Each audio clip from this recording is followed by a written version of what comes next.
Hi, this is Chuck Russell. I'm the director of The Mask. What you're about to see is the original prologue I shot for the movie that takes place in ancient times, and it's sort of my version of the discovery of America. This is Leif Erikson and his motley crew, and we soon realize the only reason they sailed all this way was just to get rid of the mask. I've always loved Norse mythology when I was a kid, so I decided we would connect the mask's mystical side to Loki, the god of mischief. It seems like in the original mythology he was always up to something, and I thought the humor and crazy magic we would incorporate in the movie would be nice if it was anchored in Loki's mythology. This band of Vikings is actually standing in Malibu, one of the places you might want to visit if you come to California. I promise you the weather's a little bit nicer than this. This is, remember folks, this is a rough cut. We never actually got to finish the effects, so you'll kind of see what I had in mind in the first stage of effects work. Ultimately, this would become quite a convincing storm and be matched across the different cuts you see. Here's my little joke about America. We'll leave it to Christopher Columbus to get credit for the discovery.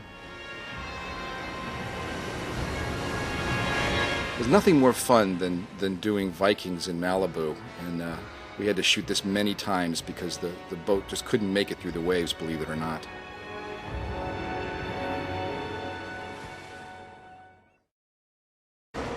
This is a scene that was edited out of the final cut of the film after an audience test screening. And to some of us it was controversial because you simply asked the audience at the end of the screening if there was anything they didn't like. And they said the death of Peggy, the character played by Amy Asbeck. And I argued that, well, they're not supposed to like it. It's a threatening scene.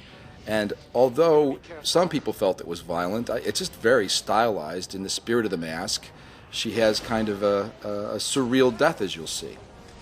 Now, we never got to finish the optical effects on this version of the sequence, so you have to imagine how it would have looked as we finished all the opticals and color timing and music for this.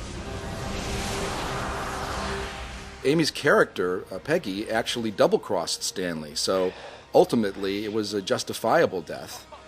And as always, she simply tries to talk her way out of it here as she finally gets caught by Dorian. Oh, boss.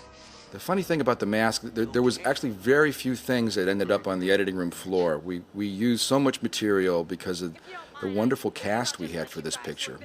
And of course, they were brand new at the time the show came out. There was so many things that ultimately were improvisational that ended up in the picture. All right, so now she's about to get it. This is a newspaper printing press set that we built at the site of an old, it was actually a paper mill that we dressed. So I thought it would be funny if Amy, the reporter, was tossed into the printing press, and that in her demise, she ultimately ended up plastered all over the newspapers. So you be the judge. Was this too violent for The Mask? In my opinion, at worst, it's a little bit eerie, but still in the style of the film.